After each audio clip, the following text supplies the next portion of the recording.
Hi, my name is Caleb Bernstein, and this is a presentation presenting my research project from CIS 110 at Hack.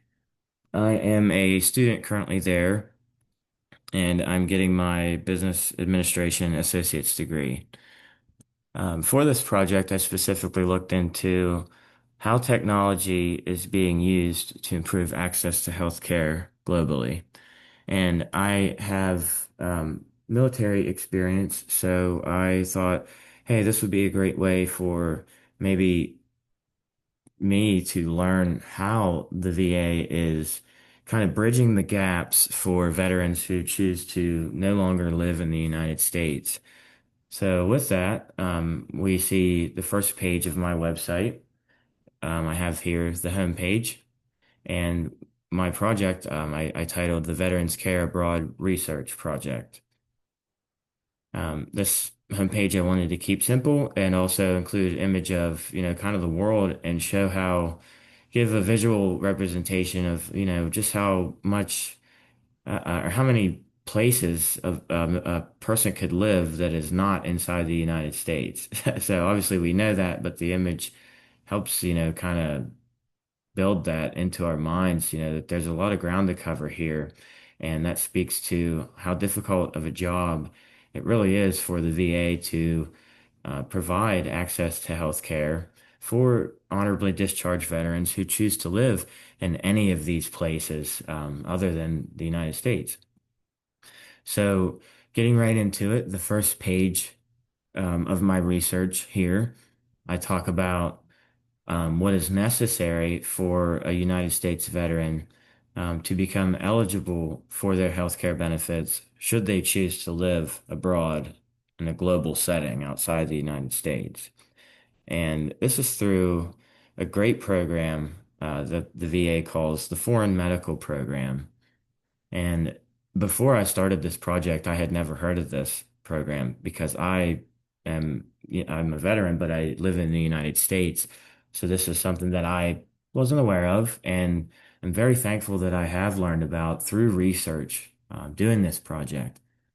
So with the Foreign Medical Program, it's managed basically through a digital system that I talk about here also called the Enterprise Vista system. But Foreign Medical Program is the first step in the process that a veteran must be enrolled in so that they can access further on benefits and offerings in their health care from the VA. So this system, again, is a digital system. It allows veterans to upload an application stating where they live in the world, that they are honorably discharged, provide all of their, background information stating that they're qualified to be approved for the FMP. And once that happens, they are then enrolled or uploaded informationally into this Enterprise Vista system architecture, which, as we can see, Vista stands for Veterans Integrated Systems Technical Architecture.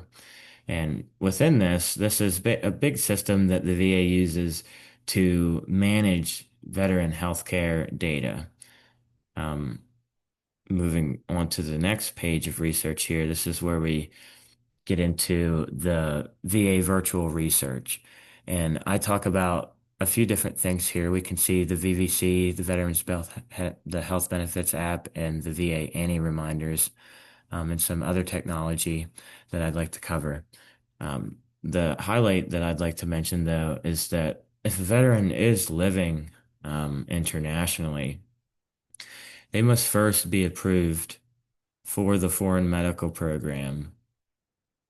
Once they're approved for that, based upon qualification criteria through the VA, honorable discharge, the fact that they live abroad somewhere outside the US, they then can access these other forms of technological offerings that the VA has designed and put out for veterans to use. The Video Connect, the VVC here, this is something that I use myself in the United States, but is also available to veterans virtually worldwide. And it bridges a lot of gaps with telehealth, mental health appointments in specific, because a veteran can meet with a professional basically from anywhere that is specifically trained to handle mental health, cases and scenarios that deal with veterans. And that is a valuable tool to a veteran who lives, say, in Germany or in Japan, who is kind of surrounded by services in their community that aren't dialed in or specifically trained to, talk with American veterans.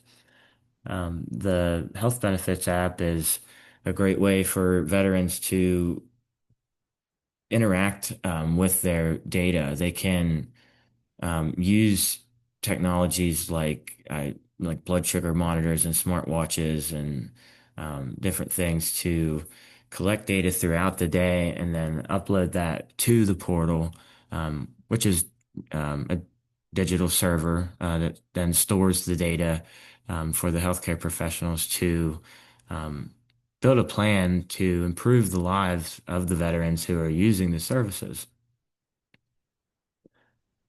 Another technology that is great that's offered through the VA to eligible veterans is a text messaging service that's named Annie. And that's just kind of something, from maybe like akin to Apple naming their chatbot Siri.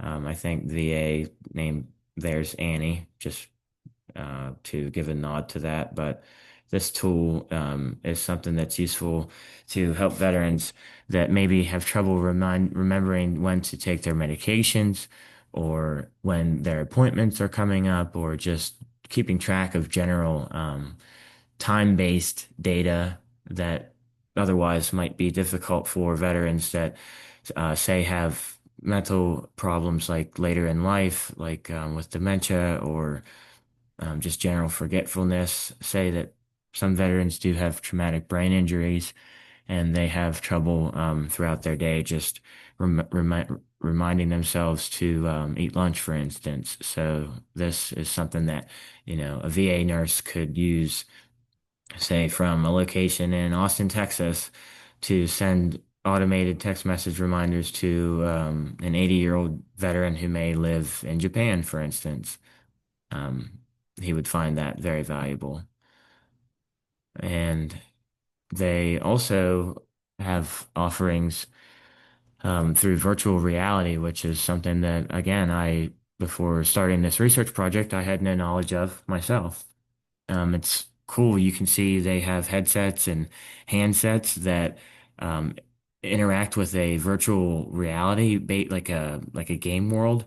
So, say that a veteran is going through rehabilitation therapy, maybe on his knee, and they put him on a machine where it's stretching his knee and it kind of hurts. And, instead of sitting there and just staring at the wall and gnawing on the pain of the rehab process, the veteran may be able to use the virtual reality to kind of maybe play a game in that world or like tic-tac-toe or card games or something that allows that person to not focus so much on what's happening in the moment right in front of them. And this is something that I also learned could be used for mental health, in specific, like for, I think in a grand case would be like for hospice care. If somebody is bound to a bed and can't move, maybe a VR headset would be a way for them to even like video chat with their family who is in a location they can't travel to see the veteran when maybe they're just about to pass away or something like that. It's very valuable for the veteran and the family members to have access to these new technologies where they didn't exist before. I brings to mind a veteran being old and passing away would have to just rely on letter writing, maybe if he lived in Japan to speak with his daughter and son, whereas now he could do an immersive style video chat with the family members from wherever he is and wherever they are in the world. And I would like to know that these are just some of the technologies that the VA happens to offer virtually, and it's just um, kind of brief for the nature or the due to the nature of the project. But there were more that I learned about just through doing the research about these topics. Here we have my references page, and I listed all references in APA format with hanging indent there. And although I understand maybe not necessary, I did list my Pixabay um, references also. That's why there were so many references because I had included references from all images on the site. And then lastly, I have my About Me section on the site. And this just gives a general overview of who I am and what I'm studying in college and why this project was important to me. And it's important to me because I currently have um, a lot of friends who are active duty that serve all over the world. And I have friends who are no longer active duty that are just considered to be military veterans, but they've chosen to live abroad in foreign countries like my friend Jake, his dad lives in Germany, and I have a friend, Justice, who lives in Japan. And I never really knew how they would receive their benefits from the VA if they didn't live in the United States. So this project presented me with a great opportunity to connect something that I'm personally involved with, veteran benefits, and they're very valuable to me in my life, especially as a student, an adult student who's not working. I don't have employer provided health care at the moment or benefits through any of my parents' work or something like that. So, VA benefits are very valuable to me. And if I would choose to move somewhere abroad, which I like the idea of that someday, I would be very interested in learning how to take my valuable benefits with me. And I no longer have to do that because this project has shined a lot of light on these programs that the VA has thankfully implemented so that veterans like myself and others can take our benefits anywhere we choose to go. And like I emphasize in my writing, I believe that that is the ultimate form of freedom is choice. So choosing where you live is a really big deal.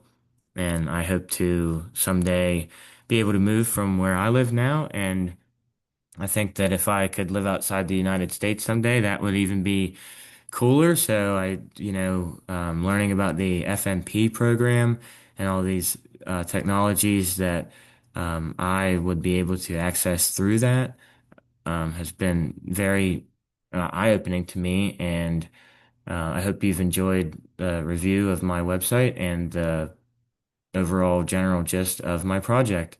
Thank you for tuning in.